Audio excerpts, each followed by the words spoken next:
Hello friends, എല്ലാവർക്കും പുതിയൊരു വീഡിയോയിലേക്ക് സ്വാഗതം. അപ്പോൾ നമ്മളിന്നൊരു മച്ചാൻ്റെ കമൻറ്റ് കണ്ടിട്ടുണ്ടായിരുന്നു. അപ്പോൾ ആ കമൻറ്റിന് റിപ്ലൈ ആയിട്ടാണ് വന്നിട്ടുള്ളത്. വണ്ടിയിൽ എ സിക്ക് വളരെയധികം തണുപ്പ് കുറവാണ് എന്നാണ് കമൻറ്റ് ചെയ്തിട്ടുള്ളത്. അപ്പോൾ അത് എങ്ങനെ ചെക്ക് ചെയ്യാമെന്നും അതേപോലെ അത് എന്തൊക്കെ കാരണം കൊണ്ട് വരാമെന്നൊക്കെയാണ് ആൾ കമൻറ്റ് ചെയ്ത് ചോദിച്ചിട്ടുള്ളത്. അപ്പോൾ നമുക്ക് അതിലേക്ക് ഡീറ്റെയിൽ ആയിട്ട് കിടക്കാം. ആദ്യം തന്നെ നമ്മൾ എ സിയുടെ കുറച്ച് കമ്പോണൻറ്റുകൾ മെയിനായിട്ട് പഠിക്കുന്നത് വളരെയധികം നന്നായിരിക്കും. മെയിനായിട്ട് 3-4 കമ്പോണൻറ്റുകളാണ് നമ്മുടെ എ സിക്ക് ഉള്ളത്. ഒന്ന് നമ്മുടെ കംപ്രസർ, ഈ ഭാഗത്ത് നമ്മൾ എഞ്ചിൻ്റെ ബെൽറ്റുമായിട്ട് ബന്ധിപ്പിച്ച് കിടക്കുന്ന ഒരു കംപ്രസർ ഉണ്ട്. പിന്നെ നമ്മുടെ ഈ റേഡിയേറ്ററിൻ്റെ മുന്നിലുള്ള ഒരു കണ്ടൻസർ ഉണ്ട്. പിന്നെ നമുക്ക് ഒരു TXV എന്ന് പറഞ്ഞിട്ടുള്ളൊരു തെർമൽ എക്സ്പാൻഷൻ വാൽവ് എന്ന് പറഞ്ഞിട്ട് നമ്മുടെ ഈ ഭാഗത്ത് കാണുന്ന ഈ ഒരു വാൽവ് ഉണ്ട്. പിന്നെ നമ്മുടെ ക്യാബിൻ്റെ ഉള്ളിൽ, അതായത് നമ്മുടെ ക്യാബിൻ ഫിൽറ്ററിൻ്റെ ഏകദേശം അടുത്തായിട്ട് നമ്മുടെ ഒരു ഇവാപ്പറേറ്റർ അല്ലെങ്കിൽ നമ്മൾ കൂളിംഗ് കോയിൽ എന്നൊക്കെ പറയുന്ന സാധനം. ഈ ഒരു 4 സാധനമാണ് നമ്മുടെ എ സിയുടെ മെയിൻ കമ്പോണൻറ്റുകൾ എന്ന് പറയുന്നത്. നമ്മൾ എ സിയുടെ വർക്കിംഗ് ഒന്ന് ജസ്റ്റ് ആദ്യം ഒന്ന് ഫസ്റ്റായിട്ട് പറയാം. അതിനുശേഷം ബാക്കിയുള്ള കാര്യങ്ങളിലേക്ക് കിടക്കാം. നമുക്ക് ആദ്യം തന്നെ നമുക്ക് എല്ലാവർക്കും അറിയാം, ഈ എ സിയിൽ, അതായത് നമ്മളെ എ സിയിൽ നമ്മൾ ഇടയ്ക്കിടയ്ക്ക് ഗ്യാസ് റീഫിൽ ചെയ്യാറുണ്ട്. ആ ഗ്യാസ് എന്തുകൊണ്ടാണ് അതിൽ ഉപയോഗിക്കുന്നതെന്നും അതേപോലെ ആ ഗ്യാസ് എന്തിനു വേണ്ടിയിട്ടാണ് അതിൽ ഉപയോഗിക്കുന്നതെന്നും പലർക്കും അറിയില്ല. അപ്പോൾ ആദ്യം തന്നെ ഗ്യാസിൻ്റെ കാര്യം പറയുകയാണ് വെച്ചാൽ, ഇപ്പോൾ നമ്മളെ ഓരോ വണ്ടിയിൽ ഒഴിക്കുന്ന ഗ്യാസിന് ഓരോരോ ഗ്രേഡുകളുണ്ട്. ഇപ്പോൾ പറഞ്ഞില്ലേ, ഈ ഗ്യാസ് ഇപ്പോൾ ഇതിൻ്റെ പൈപ്പിൻ്റെ മുകളിൽ എഴുതിയിട്ടുണ്ട് R134A എന്ന് പറഞ്ഞിട്ടുള്ള ഗ്യാസാണ്. ഇപ്പോൾ പൊതുവേ എല്ലാ വണ്ടികൾക്കും, ഇപ്പോൾ BS6 വണ്ടികൾക്കൊക്കെ വ്യത്യാസം ഉണ്ടാവും എന്തായാലും. അങ്ങനെ അത്തരം രീതിയിലുള്ളൊരു ഗ്യാസാണ് നമ്മുടെ വണ്ടിയിലൊക്കെ കൂടുതലായിട്ടും റെഫ്രിജറൻ്റായിട്ട് ഉപയോഗിക്കുന്നത്. ഇതെന്തിനാണ് വെച്ചതെന്ന് വെച്ചിട്ടുണ്ടെങ്കിൽ, നമ്മളുടെ വണ്ടിയിൽ തണുപ്പ് തരുന്നത് നമ്മുടെ ഈ ഗ്യാസാണ്. അതായത് ഈ ഗ്യാസ് കംപ്രസ് ചെയ്തിട്ടും അതേപോലെ കണ്ടൻസ് ചെയ്തിട്ടും ഇങ്ങനെ റീസൈക്കിളേറ്റ് ചെയ്തിട്ട് നടന്നിട്ടാണ് നമ്മുടെ വണ്ടിക്ക് ഉള്ളിൽ നമുക്ക് AC വണ്ടി വഴി തണുപ്പ് തരുന്നത്. അപ്പോൾ നമ്മുടെ ഈ ഗ്യാസാണ് ഇതിൻ്റെ മെയിൻ ഒരു സാധനം എന്ന് നമ്മൾ മനസ്സിലാക്കി വയ്ക്കുക. അതിനുശേഷം നമ്മൾ ഈ ഗ്യാസ് ആദ്യം പോകുന്നത് നമ്മുടെ കംപ്രസറിലേക്കാണ്. നമ്മുടെ കംപ്രസർ ഒരുവിധം എല്ലാവർക്കും അറിയാമെന്ന് വിചാരിക്കുന്നു. കംപ്രസർ എന്താ ചെയ്യുന്നത് വെച്ച് കഴിഞ്ഞാൽ, കംപ്രസർ ഗ്യാസിന് നല്ല രീതിയിൽ വർക്ക് ചെയ്യുമ്പോൾ കംപ്രസ് ചെയ്തിട്ട് നമ്മുടെ കംപ്രസർ എഞ്ചിൻ്റെ ബെൽറ്റുമായിട്ട് ബന്ധിപ്പിച്ചിട്ടുണ്ടാവും. അതൊക്കെ എല്ലാവർക്കും അറിയാമെന്ന് വിചാരിക്കുന്നു. അത് നല്ല രീതിയിൽ തന്നെ നമ്മുടെ വണ്ടി സ്റ്റാർട്ട് ചെയ്തിട്ട് നമ്മൾ AC ഓൺ ആക്കുന്ന സമയത്ത് അതിനൊരു ചെറിയൊരു മാഗ്നറ്റിക് ക്ലച്ച് ഉണ്ട്. അത് എൻഗേജ് ആയിട്ട് നമ്മുടെ കംപ്രസർ കറക്റ്റായിട്ട് വർക്ക് ചെയ്യും. അതിനുശേഷം നമ്മൾ കംപ്രസറിലേക്ക് വരുന്ന ഗ്യാസ്, നമ്മൾ നിറച്ചിട്ടുള്ള റെഫ്രിജറൻ്റ് ഗ്യാസ്, അത് നല്ല രീതിയിൽ കംപ്രസ് ചെയ്തിട്ട് ഹൈ പ്രഷറും അതേപോലെ ഹൈ ടെമ്പറേച്ചറും ആയിട്ടുള്ള ഒരു ഗ്യാസായിട്ട് മാറും. അതായത് ഈ നമ്മൾ ഒരു ലിക്വിഡിനെ ഒരിക്കലും നമുക്ക് കംപ്രസ് ചെയ്യാനായിട്ട് പറ്റില്ല. ഗ്യാസിനെ മാത്രമേ കംപ്രസ് ചെയ്യാനായിട്ട് പറ്റുള്ളൂ. അപ്പോൾ അതാണ് അത് ഗ്യാസ് രൂപത്തിൽ പോകുന്നത്. ഹൈ പ്രഷറും അതേപോലെ ഹൈ ടെമ്പറേച്ചറും ആയിട്ടുള്ള ഗ്യാസാക്കി മാറ്റിയിട്ട് നേരെ ഇവിടെ ഒരു കണ്ടൻസർ ഉണ്ട്. നമ്മുടെ ഏസിയുടെ ഒരു കണ്ടൻസർ എന്ന് പറഞ്ഞിട്ടൊരു സാധനമുണ്ട്. അതായത് നമ്മുടെ ഈ റേഡിയേറ്റർ ഉണ്ടല്ലോ, നമ്മുടെ വണ്ടിയുടെ റേഡിയേറ്ററിൻ്റെ തൊട്ട് മുമ്പിലുള്ള ഒരു റേഡിയേറ്ററിൻ്റെ പോലത്തെ ഒരു സാധനമാണ് ഈ കണ്ടൻസർ എന്ന് പറയുന്നത്. ഇതെന്താ ചെയ്യുന്നത് വെച്ച് കഴിഞ്ഞിട്ട്, നമ്മുടെ ഗ്യാസിനെ നേരെ ലിക്വിഡിലേക്ക് ആക്കി മാറ്റുകയാണ് ചെയ്യുക.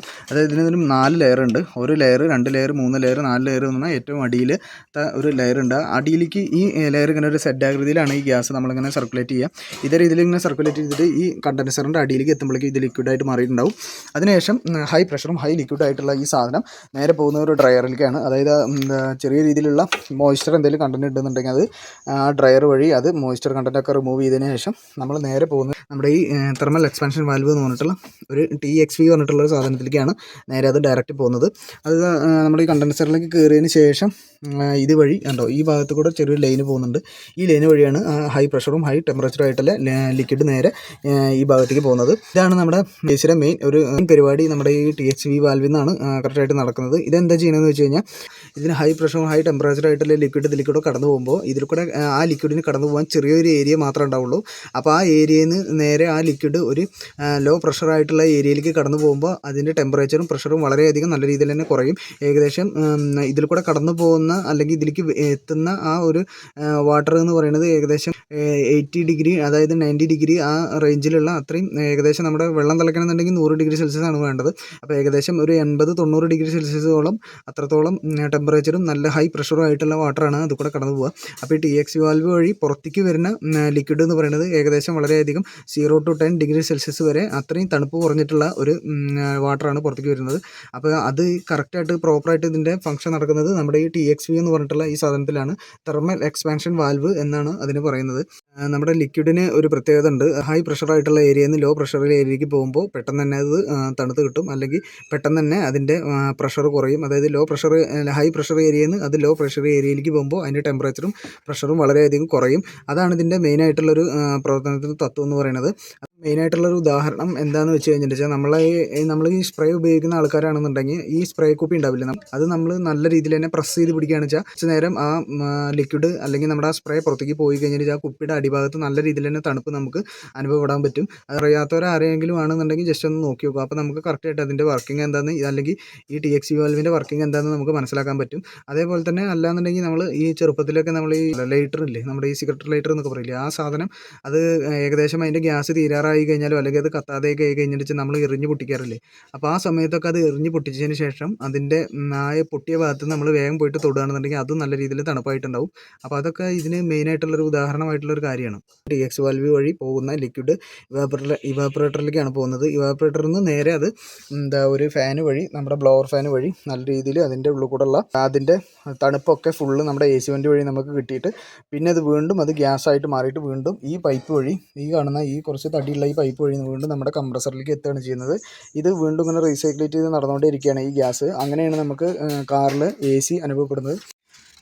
നമ്മുടെ ഈ ഫാൻ ഉണ്ടല്ലോ, നമ്മുടെ ഈ റേഡിയേറ്ററിൻ്റെ ഫാൻ ഉണ്ടല്ലോ, ഈ റേഡിയേറ്ററിൻ്റെ ഫാനാണ് ഈ കണ്ടൻസറിനെ കണ്ടൻസ് ചെയ്യാനായിട്ട് സഹായിക്കുന്നത്. അതായത് നമ്മുടെ ഈ കണ്ടൻസറിൻ്റെ ഫാനും അതേപോലെ റേഡിയേറ്ററിൻ്റെ ഫാനും ഒന്നാണ്. അപ്പോൾ ഈ റേഡിയേറ്ററിൻ്റെ ഫാനും കറക്റ്റായിട്ട് വർക്ക് ചെയ്തിട്ടില്ല എന്നുണ്ടെങ്കിൽ നമ്മുടെ ACക്കും കംപ്ലൈൻറ്റ് വരാൻ സാധ്യതയുണ്ട്. അപ്പോൾ അത് നമ്മളൊന്ന് മനസ്സിലാക്കാൻ വേണ്ടി ജസ്റ്റ് ഒന്ന് പറഞ്ഞതാണ്. നമ്മുടെ ഈ കണ്ടൻസർ ഇവാപ്പറേറ്റർ ഏകദേശം സെയിം പോലെ തന്നെയാണ്. അതായത് ഏകദേശം ഒരു സാൻഡ്വിച്ചും രീതിയിലാണ് അതിങ്ങനെ അടിക്കടിക്ക് വെച്ചിട്ടുള്ളത്, അതിൻ്റെ ഫിൻസും കാര്യങ്ങളൊക്കെ. ഇത് ഈ കണ്ടൻസർ എന്താണെന്ന് പറഞ്ഞു കഴിഞ്ഞാൽ, കണ്ടൻസർ നേരെ ഗ്യാസിനെ ലിക്വിഡാക്കി മാറ്റുന്നത്. ഇവാപ്പറേറ്റർ എന്ന് പറഞ്ഞു കഴിഞ്ഞാൽ നമ്മുടെ വാട്ടറിനെ നേരെ ഗ്യാസാക്കിയിട്ട് മാറ്റുക ചെയ്യുക. ഇതാണ് ഈ രണ്ടും തമ്മിലുള്ള മെയിൻ ഡിഫറൻസ് എന്ന് പറയുന്നത്. പിന്നെ നമ്മുടെ ACയുടെ തണുപ്പ് കുറയാനായിട്ടുള്ള മെയിനായിട്ടുള്ള കാരണം ഞാൻ നേരത്തെ പറഞ്ഞ പോലെ നമ്മുടെ ഗ്യാസിനെ ആയിരിക്കും. ഗ്യാസിൻ്റെ അളവ് നല്ല രീതിയിൽ കുറയുകയാണെന്നുണ്ടെങ്കിൽ ഒരു കാരണവശാലും നമുക്ക് ACക്ക് കറക്റ്റായിട്ടുള്ള പ്രോപ്പറായിട്ടുള്ള തണുപ്പ് കിട്ടില്ല. കാരണം എന്താണെന്ന് വെച്ച് കഴിഞ്ഞാൽ ഈ ഗ്യാസാണ് നമ്മുടെ ഇത് കൂടെയൊക്കെ ഈ പൈപ്പിൻ്റെ ഉള്ളിൽ കൂടെയും കംപ്രസർ കൂടെയും കണ്ടൻസർ കൂടെ ഒക്കെ കയറി പോയിട്ട് നമുക്ക് തണുപ്പായിട്ട് അനുഭവപ്പെടുന്നത്. അപ്പോൾ ആ ഗ്യാസ് ഇല്ല എന്നുണ്ടെങ്കിൽ പിന്നെ ആ തണുപ്പ് എത്രത്തോളം ആ ഗ്യാസിൻ്റെ അളവ് കുറയുന്നതിനനുസരിച്ച് എന്തായാലും തണുപ്പിൻ്റെ അളവും അതിനനുസരിച്ച് കുറയും. പിന്നെ ഗ്യാസ് കുറഞ്ഞ് കഴിഞ്ഞിട്ട് നമ്മുടെ കംപ്രസർ കട്ട് ഓഫ് ആവാതെ കണ്ടിന്യൂസ് ആയിട്ട് വർക്ക് ചെയ്യും. അപ്പോൾ നമ്മുടെ കംപ്രസറും പെട്ടെന്ന് കംപ്ലൈൻറ്റ് ആവാൻ സാധ്യതയുണ്ട്. ഗ്യാസ് ഇല്ല എന്നുണ്ടെങ്കിൽ അങ്ങനെയൊരു സംഭവമുണ്ട്. കംപ്രസർ കൂടുതൽ നേരം കട്ട് ഓഫ് ആവില്ല, കണ്ടിന്യൂസ് ആയിട്ട് വർക്ക് ചെയ്യും. പിന്നെ നമ്മുടെ ഈ പൈപ്പ് ഇങ്ങനെ ഞെക്കി നോക്കി കഴിഞ്ഞിട്ട് നമുക്കറിയാം. പിന്നെ അത് ഈ പറഞ്ഞ പോലെ അതിനെക്കുറിച്ചിട്ട് വലിയ ധാരണ ഉള്ളവർക്ക് ചിലപ്പോൾ ഞെക്കി കഴിഞ്ഞാൽ അത് മനസ്സിലായിക്കൊള്ളുന്നില്ല എത്രത്തോളം നമുക്ക് ഈ പൈപ്പ് എന്നുണ്ടല്ലോ, ഇതൊരു റബ്ബർ പൈപ്പാണ്. ഇത് ഏകദേശം നല്ല രീതിയിൽ ഞെങ്ങുകയാണെന്നുണ്ടെങ്കിൽ അല്ലെങ്കിൽ അത്യാവശ്യം ഇത് ഗ്യാസ് നല്ല രീതിയിൽ ഉണ്ടെന്നുണ്ടെങ്കിൽ നല്ല ടെമ്പറായിട്ട് നിൽക്കും ഈ സാധനം. ഇല്ലയെന്നുണ്ടെങ്കിൽ ഞെക്കിയാൽ ഞെങ്ങുന്നുണ്ടെന്നുണ്ടെങ്കിൽ നമുക്ക് ഗ്യാസിൻ്റെ അളവ് വളരെയധികം കുറവാണെന്ന് നമുക്ക് മനസ്സിലാക്കാം. റീഫിൽ ചെയ്യണം അതേപോലെ ഗ്യാസ് നിറയ്ക്കണമൊക്കെ ഉള്ള ഭാഗങ്ങളൊക്കെയാണ് ഈ രണ്ട് നോബ് കാണുന്നത്. ഇതിൻ്റെ ഉള്ളിൽ കൂടെ തന്നെ മെയിനായിട്ട് നമ്മുടെ ഗ്യാസ് ലീക്കായിട്ട് പോവുക. ഒരു തവണ നമ്മൾ ഗ്യാസ് കറക്റ്റായിട്ട് ഇതിൻ്റെ ഉള്ളിൽ നിന്ന് നിറച്ചിട്ട് പ്രോപ്പറായിട്ടുള്ള ലീക്കും കാര്യങ്ങളൊന്നും ഇല്ലാന്നുണ്ടെങ്കിൽ നമ്മൾ പിന്നെ ഗ്യാസ് നമ്മൾ റീഫിൽ ചെയ്യേണ്ട ആവശ്യമില്ല. പിന്നെ ഏതെങ്കിലും രീതിയിൽ നമ്മുടെ ഗ്യാസ് പുറത്തേക്ക് പോകുമ്പോഴോ അല്ലെങ്കിൽ ഇതുവഴിയോ ഏതെങ്കിലും രീതിയിൽ അല്ലെങ്കിൽ ഈ ഭാഗം വഴിയൊക്കെ ഏതെങ്കിലും രീതിയിൽ നമ്മുടെ ഗ്യാസ് പുറത്തേക്ക് പോകുമ്പോഴാണ് നമുക്ക് ഈ വീണ്ടും ഇതേ രീതിയിലുള്ള ഗ്യാസിൻ്റെ പ്രോബ്ലംസും അതേപോലെ കൂളിങ്ങിൻ്റെ കുറവും കാര്യങ്ങളൊക്കെ അനുഭവപ്പെടുന്നത്. കണ്ടില്ലേ, ഇവിടെ ചെറിയൊരു നോബുണ്ട്, കണ്ടില്ലേ. ഈ സാധനം നമുക്ക് ലീക്ക് ഉണ്ടോ ഇല്ല എന്ന് അറിയണമെന്നുണ്ടെങ്കിൽ നമ്മൾ കുറച്ച് സോപ്പ് വെള്ളം വെച്ചിട്ട് ഇതിൻ്റെ മുകളിൽ ഇങ്ങനെ തേച്ച് കൊടുത്താൽ മതി. അപ്പോൾ അത് കറക്റ്റായിട്ട് ഇതിൽ ഗ്യാസ് ലീക്ക് ആവുന്നുണ്ടോ ഇല്ലയെന്ന് നമുക്ക് കറക്റ്റായിട്ട് അറിയാം. നമ്മൾ ഈ പഞ്ചറൊക്കെ നോക്കില്ലേ, പഞ്ചർ നോക്കുന്ന രീതിയിൽ നമുക്കിത് വേണമെന്നുണ്ടെങ്കിൽ ഇതിനകത്ത് ലീക്ക് ഉണ്ടോ ഇല്ലയെന്ന് നമുക്ക് ജസ്റ്റ് നോക്കി നോക്കാം. അപ്പോൾ അങ്ങനെ നമുക്കിത് വേണമെന്നുണ്ടെങ്കിൽ ഉറപ്പ് വരുത്താം. പിന്നെ ഉള്ളത് നമ്മുടെ കംപ്രസറിൻ്റെ കാര്യമാണ്. കംപ്രസറിൻ്റെ കാര്യം ഞാൻ നേരത്തെ പറഞ്ഞ പോലെ ഇവിടെയാണ് കംപ്രസർ വരുന്നത്. അപ്പോൾ ഈ കംപ്രസറിൻ്റെ റിലേ കട്ടാവുക അല്ലാന്നുണ്ടെങ്കിൽ ഈ കംപ്രസർ ഗ്യാസ് ഇല്ല എന്നുണ്ടെങ്കിലും ഒക്കെ കംപ്രസർ കണ്ടിന്യൂസ് ആയിട്ട് വർക്ക് ചെയ്യും. അപ്പോൾ കംപ്രസർ കറക്റ്റായിട്ട് വർക്ക് ചെയ്യുന്നുണ്ടോ എന്ന് ആദ്യം നമ്മൾ നോക്കണം. AC ഇട്ടിട്ട് ആദ്യം നമ്മൾ നോക്കേണ്ടത് കംപ്രസർ വർക്ക് ചെയ്യുന്നുണ്ടോയെന്നാണ്. കംപ്രസർ വർക്ക് ചെയ്തിട്ടില്ല എന്നുണ്ടെങ്കിൽ പിന്നെ നമ്മൾ എന്തൊക്കെ ചെയ്തിട്ട് കാര്യമില്ല. ACക്ക് ഒരു കാരണവശാലും നമുക്ക് തണുപ്പ് കിട്ടില്ല. കംപ്രസറാണ് ഗ്യാസിനെ കറക്റ്റായിട്ട് കംപ്രസ് ചെയ്യുന്നത്. അപ്പോൾ ഈ സാധനം ഇതിൻ്റെ പുള്ളി എന്തെങ്കിലും കംപ്ലൈൻറ്റ് വരും അല്ലെങ്കിൽ ഇതിനൊരു മാഗ്നറ്റിക് ക്ലച്ചാണ് ഞാൻ നേരത്തെ പറഞ്ഞ പോലെ. ആ ക്ലച്ചിന് എന്തെങ്കിലും കംപ്ലൈൻറ്റ് വരികയാണെന്നുണ്ടെങ്കിൽ ഒരു കാരണവശാലും ഇത് എൻഗേജ് ആവില്ല. അപ്പോൾ നമ്മൾ ACയുടെ സ്വിച്ച് ഓൺ ആക്കിയിട്ട് ഈ സാധനം വർക്ക് ചെയ്യുന്നുണ്ടോ എന്ന് പ്രോപ്പറായിട്ട് നമ്മൾ നോക്കിയിരിക്കണം. പിന്നെ നമ്മൾക്ക് ഗ്യാസ് കുറയാനുള്ള വേറൊരു കാരണം എന്ന് പറഞ്ഞു കഴിഞ്ഞാൽ നമ്മുടെ ഈ കണ്ടൻസറാണ്. അതായത് ഈ കണ്ടൻസറിൻ്റെ ഇപ്പോൾ ഈ ഫ്ലഡ് ആയിട്ടുള്ള വണ്ടിയൊക്കെ ആണെന്നുണ്ടെങ്കിൽ നമ്മുടെ ഈ കണ്ടൻസറിൻ്റെ ഉള്ളിൽ നല്ല രീതിയിൽ ചളിയും കാര്യങ്ങളൊക്കെ ഇതിൻ്റെ ഫിൻസിൻ്റെ ഇടയിൽ കുടുങ്ങിയിട്ട് പ്രോപ്പറായിട്ടുള്ള ഒരു കണ്ടൻസിങ് ഇതിൽ നടക്കാതെ വരും. അപ്പോൾ ഈ സാധനം ഇതിൻ്റെ മുകളിൽ ഞാൻ നേരത്തെ പറഞ്ഞ പോലെ ഇതിൻ്റെ മുകളിൽ നിന്ന് വരുന്ന ലിക്വിഡും അതിൻ്റെ അടിയിലെത്തുമ്പോൾ മുകളിൽ വരുമ്പോൾ ഗ്യാസും അടിയിലെത്തുമ്പോൾ അത് ലിക്വിഡായിട്ട് മാറുകയാണ് ചെയ്യുക. അപ്പോൾ അതിൻ്റെ ഈ കണ്ടൻസിങ് കറക്റ്റായിട്ട് പ്രോപ്പറായിട്ട് നടക്കുന്നിട്ടില്ല എന്നുണ്ടെങ്കിൽ ഈ സാധനം കണ്ടൻസ് ആവില്ല, ലിക്വിഡ് ആവില്ല. അപ്പോൾ നമുക്ക് പ്രോപ്പറായിട്ടുള്ള തണുപ്പും കാര്യങ്ങളൊന്നും കിട്ടില്ല. അതേപോലെ തന്നെ നമ്മൾ നേരത്തെ പറഞ്ഞ പോലെ ഞാൻ ഈ റേഡിയേറ്ററിൻ്റെ ഫാനിനെയാണ് നമ്മുടെ കണ്ടൻസറിൻ്റെ ഫാൻ എന്ന് പറയുന്നത്. അപ്പോൾ ഈ ഫാനും വർക്ക് ചെയ്യുന്നുണ്ടോ എന്ന് നമ്മൾ കറക്റ്റായിട്ട് നോക്കിയിരിക്കണം. അത് വർക്ക് ചെയ്തിട്ടില്ല എന്നുണ്ടെങ്കിൽ നമുക്ക് അതിനനുസരിച്ച് കൂളിങ്ങും കാര്യങ്ങളും കിട്ടില്ല. നമ്മുടെ ഇവാപ്പറേറ്ററാണ്. ഇവാപ്പറേറ്റർ എന്ന് പറഞ്ഞാൽ നമ്മുടെ കൂളിംഗ് കോയിൽ തന്നെ. ഇതിൻ്റെ ഉള്ളിൽ ഏകദേശം ഈ ഭാഗത്തൊക്കെ ആയിട്ടാണ് നമ്മുടെ ഉണ്ടാവുക. അതായത് ഈ ക്യാബിൻ്റെ എയർ ഫിൽറ്ററിൻ്റെ ഏകദേശം അടുത്തായിട്ട് തന്നെയാണ് നമ്മുടെ ഇവാപ്പറേറ്റർ ഉണ്ടാവുക. അപ്പോൾ ഈ ഇവാപ്പറേറ്ററിൽ പ്രോപ്പറായിട്ട് നല്ല രീതിയിൽ ചളിയും കാര്യങ്ങളൊക്കെ കുടുങ്ങി കഴിഞ്ഞാൽ ഞാൻ ഇപ്പോൾ ഒരു ഫോട്ടോ കാണിച്ചു തരാം. ഇതേ രീതിയിലുള്ള നമ്മുടെ ഇവാപ്പറേറ്ററൊക്കെ ആണെന്നുണ്ടെങ്കിൽ ഒരു കാരണവശാലും നമുക്ക് കൂളിംഗ് കിട്ടില്ല. കാരണം പിന്നെ നമ്മുടെ ഈ ക്യാബിൻ എയർ ഫിൽറ്റർ നമ്മൾ കറക്റ്റായിട്ട് പ്രോപ്പറായിട്ട് പീരിയോഡിക് സർവീസിൽ നമ്മൾ ചേഞ്ച് ചെയ്തിട്ടില്ല എന്നുണ്ടെങ്കിൽ ഈ ഇവാപ്പറേറ്ററിലൊക്കെ നല്ല രീതിയിൽ തന്നെ പൊടിയും ചളിയും ഒക്കെ കുടുങ്ങിയിട്ട് നമുക്ക് തണുപ്പ് കിട്ടാതെ വരും. പിന്നെ റിറ്റ്സിൻ്റെ ഒക്കെ ഒരു കാര്യം പറയുകയാണെന്ന് വെച്ചാൽ റിറ്റ്സിനൊക്കെ ഇടയ്ക്കിടയ്ക്ക് കൂളിംഗ് കോയിൽ കംപ്ലയിൻറ്റ് വരുന്നൊരു പ്രശ്നമുള്ളതാണ്. അപ്പോൾ ഈ കൂളിംഗ് കോയിൽ അതായത് ഇവാപ്പറേറ്റർ കംപ്ലയിൻറ്റ് ആയി കഴിഞ്ഞാൽ വെച്ചാൽ അത് നമ്മൾ പ്രോപ്പറായിട്ട് നമ്മൾ മാറ്റുന്നതായിരിക്കും ഒന്നുകൂടി നല്ലത്. അപ്പോൾ അങ്ങനെയാണെന്നുണ്ടെങ്കിൽ നമുക്ക് ബെറ്റർ ആയിട്ടുള്ള ഒരു കൂളിംഗ് എന്തായാലും നമുക്ക് കിട്ടും. അപ്പോൾ ഈ സാധനം കംപ്ലയിൻറ്റ് ആയി കഴിഞ്ഞാൽ പിന്നെ എന്തായാലും കൂളിംഗ് വളരെയധികം കുറയും, സാധ്യത വളരെയധികം കൂടുതലാണ്. പിന്നെ ഈ ഇതിലെന്തെങ്കിലും ചളി കാര്യങ്ങൾ കുടുങ്ങിയിട്ടുണ്ടോ എന്ന് അറിയാൻ വേണ്ടിയിട്ട് നമ്മളെന്താ ചെയ്യേണ്ടതെന്ന് വെച്ച് കഴിഞ്ഞാൽ നമുക്ക് ഈ ഫുള്ളായിട്ട്, അതായത് നമ്മൾ ഈ ഫുൾ AC നമ്മുടെ ബ്ലോവർ ഫുള്ളായിട്ട് ഇടില്ലേ, ഫുള്ളായിട്ട് നമ്മുടെ നാലിലേക്ക് ഇടുന്ന സമയത്ത് നമ്മളൊന്ന് നോക്കി നോക്കാം. നല്ല രീതിയിൽ തന്നെ കാറ്റ് നല്ല പവറിൽ വരുന്നുണ്ടോ എന്നുള്ളത് നോക്കണം. അതായത് ഏതെങ്കിലും ഒരു സൈഡിൽ പവർ എന്തെങ്കിലും കുറവുണ്ടോ, 4 എയർ വെൻറ്റിൽ നമ്മൾ നോക്കുന്നത് വളരെ നന്നായിരിക്കും. അതായത് 4 AC വെൻറ്റിൽ നമ്മൾ നോക്കുന്ന സമയത്ത് ഒരു പവർ കമ്മി, അതായത് നമ്മൾ 4ലും ഫുള്ളും ബ്ലോവർ ഇട്ടിട്ട് പോലും ഈ അതായത് എയർ വരുന്നതിൻ്റെ ആ ഒരു ഫ്ലോ കുറച്ച് കുറവാണെന്ന് നമുക്ക് തോന്നുകയാണെന്ന് വെച്ചാൽ എന്തായാലും നമുക്ക് ഉറപ്പിക്കാം അത് എന്താ നമ്മുടെ ഇവാപ്പറേറ്ററിൻ്റെ എന്തായാലും കംപ്ലയിൻ്റ് ആയിരിക്കാനാണ് സാധ്യത. അതായത് ഇവാപ്പറേറ്ററിൽ നല്ല രീതിയിൽ പൊടിയും ചളിയൊക്കെ കൂടി കഴിഞ്ഞെന്ന് വെച്ചാൽ ഇതിൻ്റെ ഇടയിൽ കൂടെയാണ് ഈ AC ബ്ലോവറിൻ്റെ കാറ്റ് നമ്മളെ അടുത്തേക്ക് വരുന്നത്. അപ്പോൾ ഈ ചളിയും കാര്യങ്ങളൊക്കെ കൊടുക്കുന്ന സമയത്ത് എത്രത്തോളം കാറ്റ് നമ്മൾ ഫുള്ളിലിട്ടാൽ പോലും ആ കാറ്റിന് കറക്റ്റായിട്ട് ആ പൊടിയും ചളിയുള്ള കാരണം കൊണ്ട് അതിൻ്റെ പുറത്തേക്ക്, അല്ലെങ്കിൽ നമ്മുടെ AC വെൻ്റ് വഴി പുറത്തേക്ക് വരാനായിട്ട് പറ്റുന്നുണ്ടാവില്ല. അതാണ് അതിൻ്റെ കാരണം ഞാൻ നേരത്തെ പറഞ്ഞത്.